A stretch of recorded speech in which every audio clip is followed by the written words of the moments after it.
Diduga gadai mobil tak bayar utang, janji manis suami istri Satpol PP, IRT di Ambon rugi 37 juta rupiah.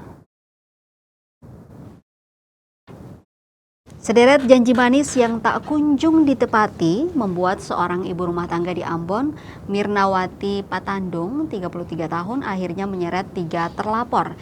Rita Muskita, ASN Satpol PP Kota Ambon, suaminya William Nanlohi, anggota Satpol PP Provinsi Maluku, serta kakak kandung Rita, Rachilda Muskita, guru SMA 13 Ambon, ke ranah hukum. Mirna resmi melaporkan dugaan penipuan dan penggelapan itu ke Mapolresta Ambon pada Jumat 5 Desember 2025. Hal itu dilakukannya setelah 2 tahun lebih dibebani utang, permohonan dan janji-janji yang disebutnya hanya manis di mulut. Kepada tribunambon.com, Mirna menuturkan awal mula kasus itu terjadi pada 16 November 2023. Ketiga terlapor mendatangi rumahnya untuk meminjam uang senilai 20 juta dengan jaminan mobil Toyota Calya bernomor polisi DE1260AI. Setelah menerima uang, mobil tersebut langsung dibawa William Nanlohi yang mengaku akan menjadikannya taksi sewaan. Mereka sepakat William menyetor 150.000 per hari kepada Mirna. Masalah makin besar saat Mirna mengetahui mobil jaminan itu masih kredit dan kemudian ditarik ke leasing kredit plus pada Februari 2024. Rita kembali datang dengan nada memohon. Ia meminta Mirna menolongnya membayar tunggakan agar mobil bisa kembali. Tak berhenti di situ, Rita kemudian kembali meminta bantuan membayar angsuran bulanan senilai 2.850.000. Mirna pun kembali mengeluarkan uang dengan keyakinan utangnya akan segera dilunasi.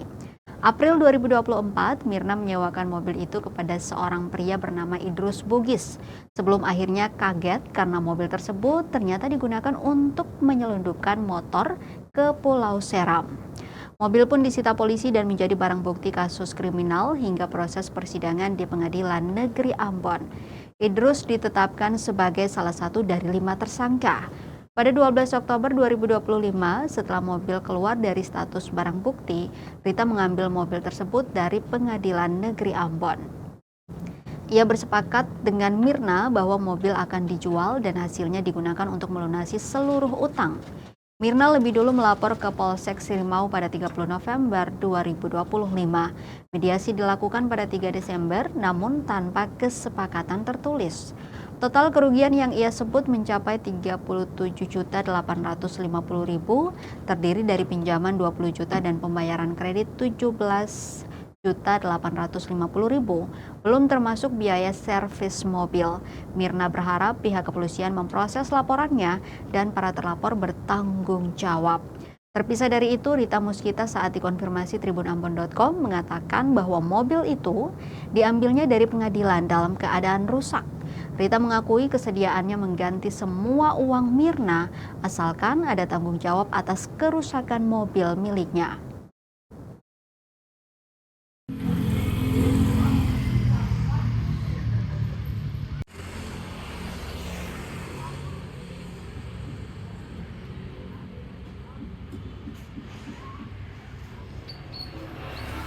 Download Tribun X sekarang, menghadirkan lokal menjadi Indonesia.